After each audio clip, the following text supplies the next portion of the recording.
ఉన్నా కూడా ఆ రంగంలో టాప్ పొజిషన్స్లో మనం ఉన్నాం.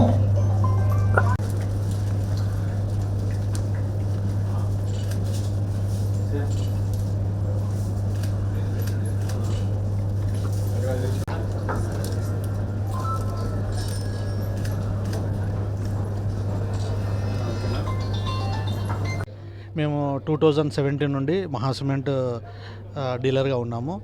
మనకు పేరు వచ్చినా గ్రోత్ వచ్చినా కూడా మేము మహా సిమెంట్ ద్వారానే ఉన్నాము. ప్రజెంట్ అయితే మాకు రీజియన్లో థర్డ్ అవార్డు వచ్చింది, సంతోషము. అందులో మా ఫ్యామిలీతో పాటు అందరం వచ్చాము, చాలా సంతోషంగా ఉంది.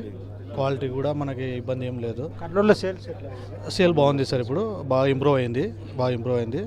లాస్ట్ 2 years 3 years నుండి కొంచెం బాగా పికప్ అయింది. కొంచెం ఏంటంటే మనకి ఇంకా కన్స్ట్రక్షన్ ఫీల్డ్ ఇంకా కొంచెం పెరిగితే ఆటోమేటిక్గా సేల్ కూడా ఇంకా పెరుగుతుంది. ఇంకా ఈ జిఎస్టీ ఎఫెక్ట్ ఎలా ఉంటుందో చూడాలి మరి. ప్రజెంట్ అయితే